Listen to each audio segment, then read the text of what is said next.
Good morning. It is Saturday, February the 10th. This is Ron. Welcome to Story Time.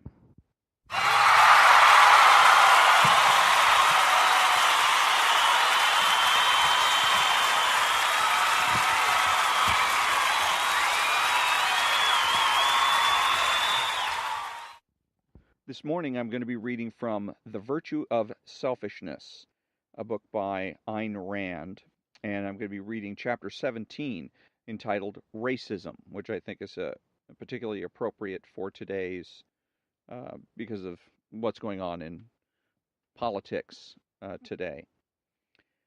Racism is the lowest, and this is going to be, by the way, part one.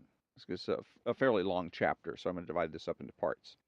Racism is the lowest, most crudely primitive form of collectivism. It is the notion of ascribing moral, social, or political significance to a man's genetic lineage. The notion that a man's intellectual and characterological traits are produced and transmitted by his internal body chemistry, which means, in practice, that a man is to be judged, not by his own character and actions, but by the characters and actions of a collective of ancestors. Racism claims that the content of a man's mind, not his cognitive apparatus, but its content, is inherited, that a man's convictions, values, and character are determined before he is born by physical factors beyond his control. This is the caveman's version of the doctrine of innate ideas or of inherited knowledge, which has been thoroughly refuted by philosophy and science. Racism is a doctrine of, by, and for brutes. It is a barnyard or stock farm version of collectivism, appropriate to a mentality that differentiates between various breeds of animals, but not between animals and men. Like every form of determinism, racism invalidates the specific attribute which distinguishes man from all other living species, his rational faculty. Racism negates two aspects of man's life, reason and choice, or mind and morality, replacing them with chemical predestination. The respectable family that supports worthless relatives or covers up their crimes in order to, quote, protect the family name, unquote, as if the moral stature of one man could be damaged by the actions of another.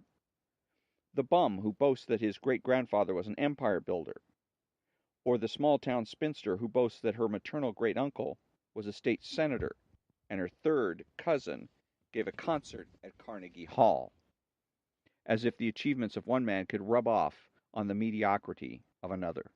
The parents who search genealogical trees in order to evaluate their prospective son-in-law, the celebrity who starts his autobiography with a detailed account of his family history. All these are samples of racism, the atavistic manifestations of a doctrine whose full expression is the tribal warfare of prehistorical savages, the wholesale slaughter of Nazi Germany, the atrocities of today's so-called newly emerging nations. The theory that holds, quote, good blood, unquote, or, quote, bad blood, unquote, as a moral intellectual criterion can lead to nothing but torrents of blood in practice. Brute force is the only avenue of action open to men who regard themselves as mindless aggregates of chemicals. Modern racists attempt to prove the superiority or inferiority of a given race by the historical achievements of some of its members. The frequent historical spectacle of a great innovator who, in his lifetime, is jeered, denounced, obstructed, persecuted by his countrymen, and then, a few years after his death, is enshrined in a national monument and hailed as a proof of the greatness of the German or French or Italian or Cambodian race, is as revolting a spectacle of collectivist expropriation perpetrated by racists as any expropriation of material wealth perpetrated by communists. Just as there is no such thing as collective or racial mind, there is no such thing as a collective or racial achievement. There are only individual minds and individual achievements, and a culture is not the anonymous product of an undifferentiated masses, but the sum of the intellectual achievements of individual men. Even if it were proved, which it is not, that the incidence of men of potentially superior brain power is greater among the members of certain races than among the members of others, it would still tell us nothing about any given individual, and it would be irrelevant to one's judgment of him. A genius is a genius, regardless of the number of morons who belong to the same race. And a moron is a moron, regardless of the number of geniuses who share his racial origin. It is hard to say which is the more outrageous injustice: the claim of Southern racists that a Negro genius should be treated as an inferior because his race has produced some brutes, or the claim of a German brute to the status of a superior because his race has produced Goethe, Schiller, and Brahms. These are not two different claims, of course, but two applications of the same basic premise. The question of whether one alleges the superiority or the inferiority of any given race is irrelevant. Racism has only one psychological root: the racist's sense of his own inferiority. Like every other form of collectivism, racism is a quest for the unearned. It is a quest for automatic knowledge, for an automatic evaluation of men's characters that bypasses the responsibility of exercising rational or moral judgment, and, above all, a quest for an automatic self-esteem, or pseudo-self-esteem. To ascribe one's virtues to one's racial origin is to confess that one has no knowledge of the process by which virtues are acquired, and, most often, that one has failed to acquire them. The overwhelming majority of racists are men who have earned no sense of personal identity, who can claim no individual achievement or distinction, and who seek the illusion of a tribal self-esteem by alleging the inferiority of some other tribe. Observe the hysterical intensity of the Southern racists. Observe also that racism is much more prevalent among the poor white trash than among their intellectual betters. Historically, racism has always risen or fallen with the rise or fall of collectivism. Collectivism holds that the individual has no rights, that his life and work belong to the group, to society, to the tribe, the state, the nation, and that the group may sacrifice him at its own whim to its own interests.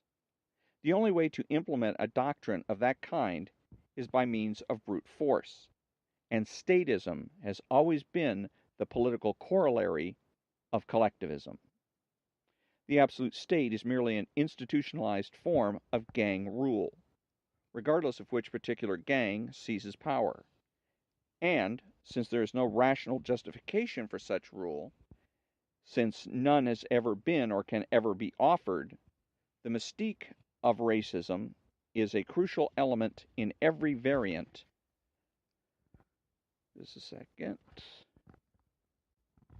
Of the absolute state. The relationship is reciprocal. Statism rises out of prehistorical tribal warfare, out of the notion that the men of one tribe are the natural prey for the men of another, and establishes its own internal subcategories of racism, a system of castes determined by man's birth, such as inherited titles of nobility or inherited serfdom.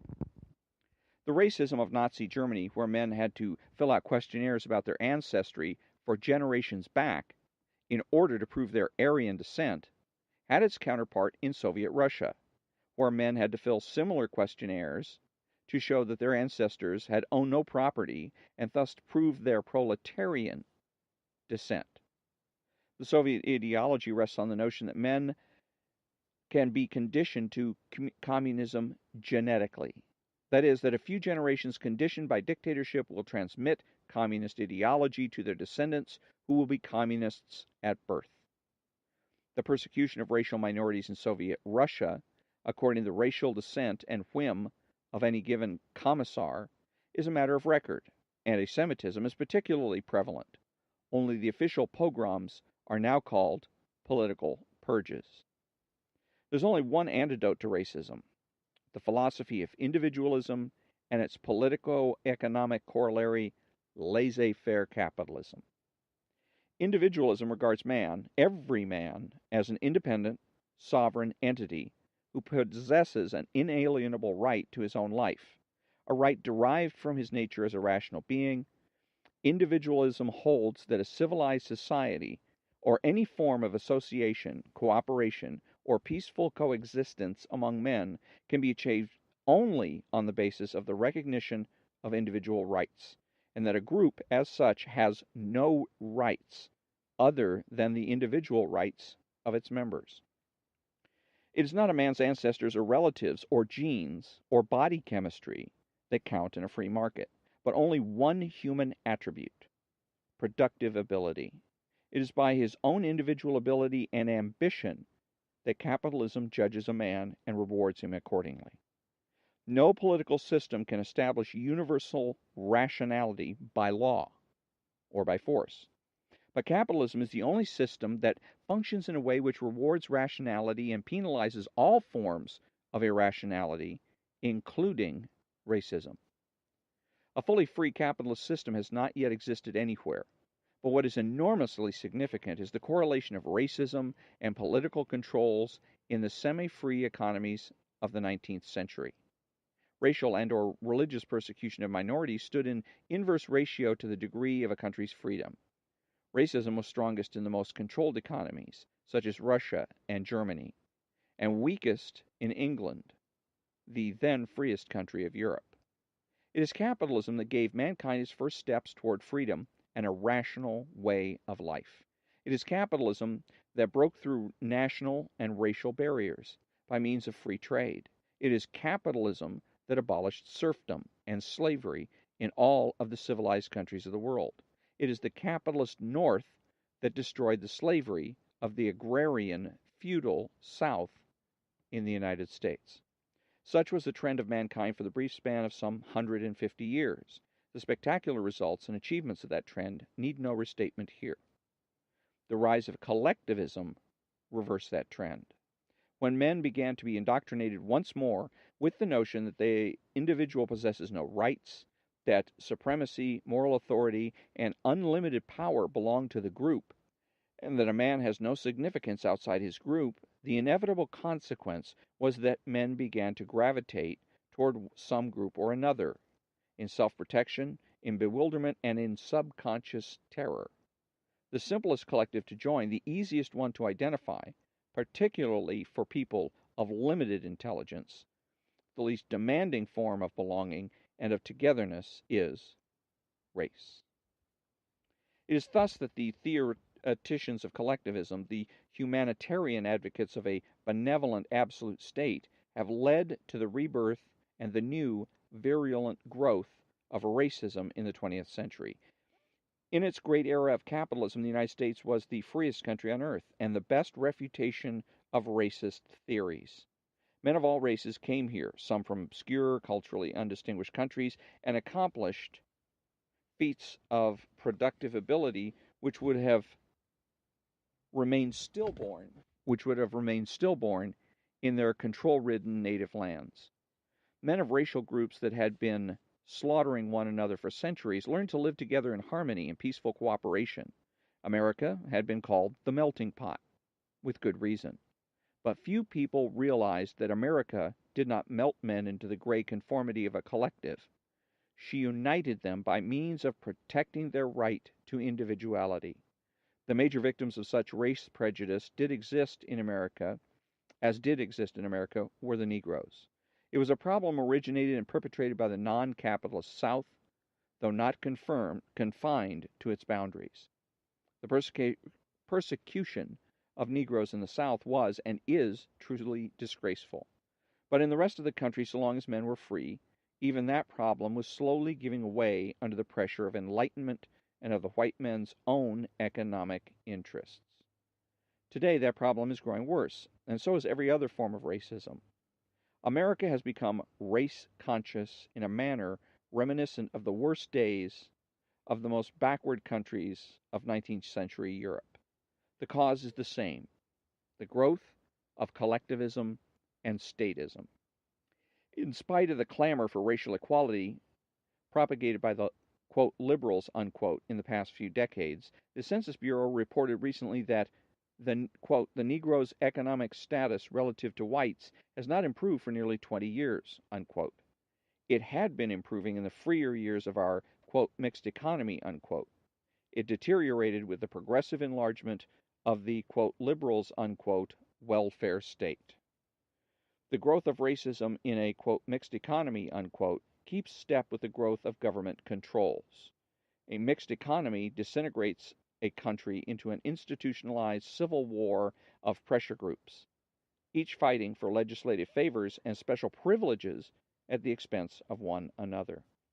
The existence of such pressure groups and of their political lobbies is openly and cynically acknowledged today. The pretense at any political philosophy, any principles, ideals, or long-range goals is fast disappearing from our scene, and it is all but admitted that this country is now floating without direction, at the mercy of a blind, short-range power game played by the various statist gangs, each intent on getting hold of a legitimate or legislative gun for any special advantage of the immediate moment. In the absence of any coherent political philosophy, every economic group has been acting as its own destroyer, selling out its future for some momentary privilege. The policy of the businessman has, for some time, been the most suicidal one in this respect, but it has been surpassed by the current policy of the Negro leaders. So long as the Negro leaders were fighting against government-enforced discrimination, right, justice, and morality were on their side. But that is not what they are fighting any longer. The confusion and contradictions surrounding the issue of racism have now reached an incredible climax. It is time to clarify the principles involved. The policy of Southern states toward Negroes was and is a shameful contradiction of this country's basic principles. Racial discrimination imposed and enforced by law is so blatantly inexcusable an infringement of individual rights that the racist statutes of the South should have been declared unconstitutional long ago. The Southern racists' claim of states' rights is a contradiction in terms. There can be no such thing as the right of some men to violate the rights of others. The constitutional concept of states' rights pertains to the division of power between local and national authorities and serves to protect the states from the federal government. It does not grant to a state government an unlimited, arbitrary power over its citizens or the privilege of abrogating the citizens' individual rights. It is true that the federal government has used the racial issue to enlarge its own power and to set a precedent of encroachment upon the legitimate rights of the states in an unnecessary and unconstitutional manner. But this merely means that both governments are wrong. It does not excuse the policy of the Southern racists. One of the worst contradictions in this context is the stand of many so-called, quote, conservatives, unquote, not confined exclusively to the South, who claim to be defenders of freedom, of capitalism, of property rights, of the Constitution, yet who advocate racism at the same time. They do not seem to possess enough concern with principles to realize that they are cutting the ground from under their own feet. Men who deny individual rights cannot claim, defend, or uphold any rights whatsoever. It is such alleged champions of capitalism who are helping to discredit it and destroy it.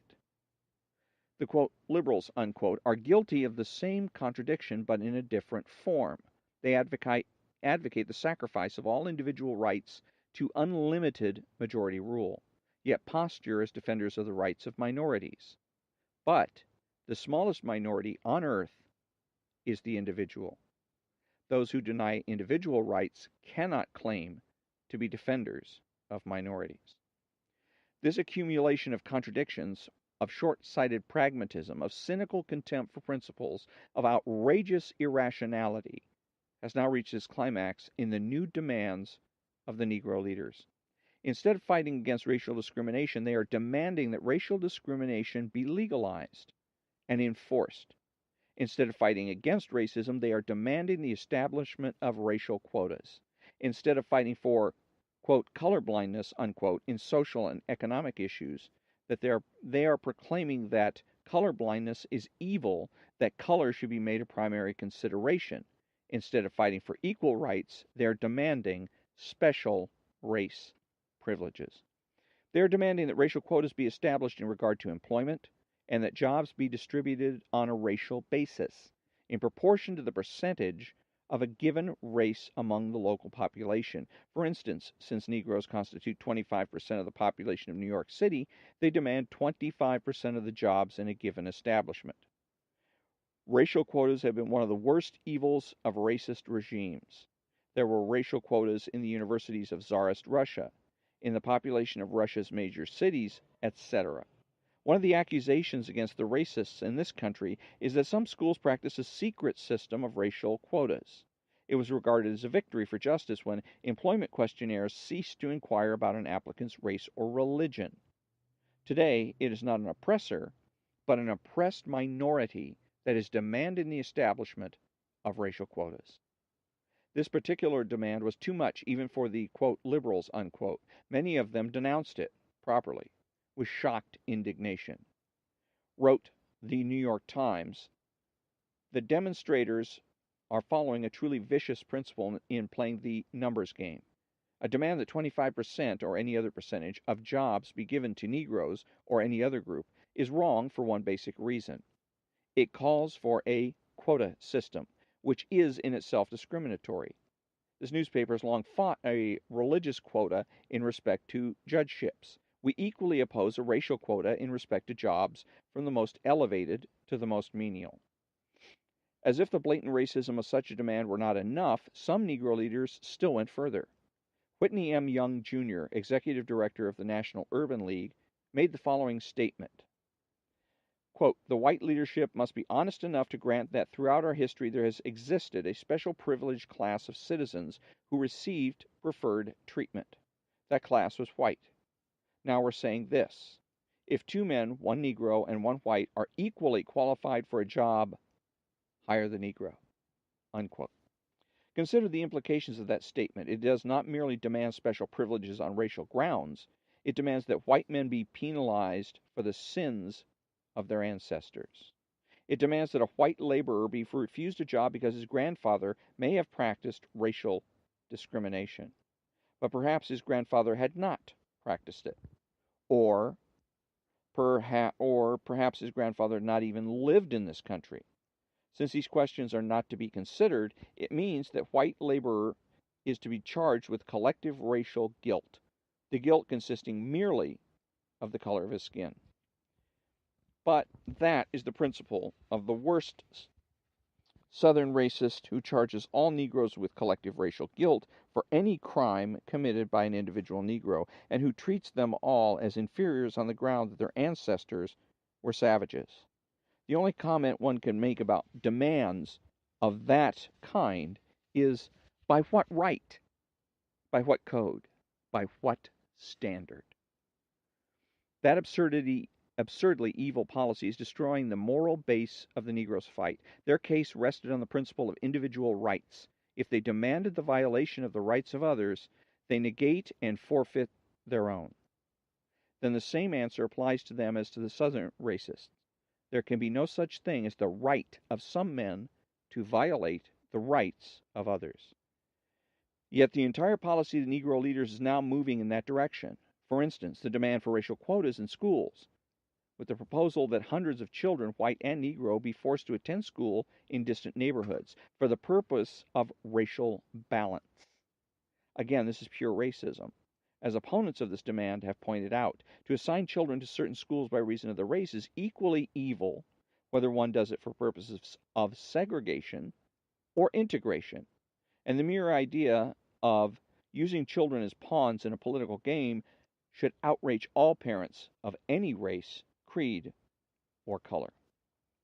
The Civil Rights Bill, now under consideration in Congress, is another example of gross infringement of individual rights. It is proper to forbid all discrimination in government-owned facilities and establishments. The government has no right to discriminate against any citizen. And by the very same principle, the government has no right to discriminate for some citizens at the expense of others. It has no right to violate the right of private property by forbidding discrimination in privately owned establishments. No man, either Negro nor white, has any claim to the property of another man. A man's rights are not violated by a private individual's refusal to deal with him. Racism is an evil, irrational, and morally contemptible doctrine. But doctrines cannot be forbidden or prescribed by law. Just as we have to protect a communist's freedom of speech, even though his doctrines are evil, so we have to protect a racist's right to use and dispose of his own property. Private racism is not a legal but a moral issue and can be fought only by private means, such as economic boycott or social ostracism.